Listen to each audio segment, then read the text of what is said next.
આ વાણી એટલે તમારી સંગઠન શક્તિ શું છે એ બતાવે.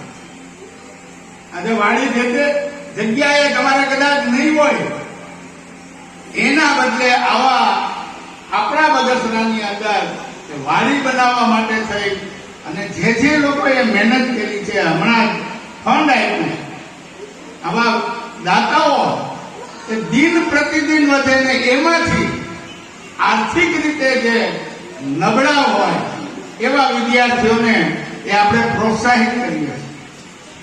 તમે જોજો કે અહીંયા આટલા બધા વિદ્યાર્થીઓ બેઠા છે, જેનો નંબર આવે છે એની ખાલી મુખાકૃતિ છે ને એના ઉપર તમે ધ્યાન રાખજો. કુમારી આવી જાય, મારો તો પહેલો નંબર આવ્યો, મારો તો બીજો નંબર આવ્યો, મારો ત્રીજો નંબર આવ્યો.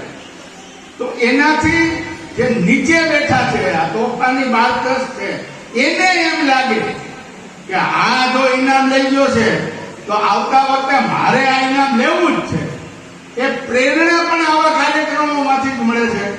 અહીંયા દીકરીઓએ જે કાલથી નવરાત્રી શરૂ થવાની છે અને જે હમણાં રાસ લીધો, અમને પણ અમારી જુવાણી યાદ આવી ગઈ ને એમ થયું કે આપણે મંડી રાસ લેવા. એવા ખૂબ સુંદર મજાનો એમણે રાસ લીધો. આ બધું જે કલાકારો મોટા મોટા છે ને એ ક્યાંય ટ્રેનિંગ લેવા નથી જતા. આ દીકરીઓનો પિક્ચરની અંદર તમે ઉપયોગ કરો એટલે ભવિષ્યની આ બધી હિરોઈનો છે એમ સમજી લેવાનું.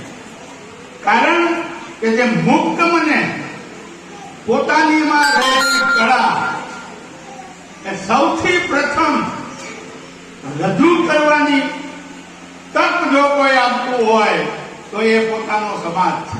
એને ખબર છે કે અહીં મારા મા બાપ બેઠા છે, એને ખબર છે કે મારા અહીંયા વડીલો બેઠા છે, એટલે મુક્ત મને એનામાં રહેલી કળા આની અંદર થોડા આવતા સમયની અંદર હું એવું ઈચ્છું કે સ્પર્ધા પણ કરવામાં આવે, કોઈ વક્તૃત્વ સ્પર્ધા, અને એની અંદર પણ જે એક નવી ભાત પડે તો એવો કાર્યક્રમ પણ આની અંદર કરી શકાય.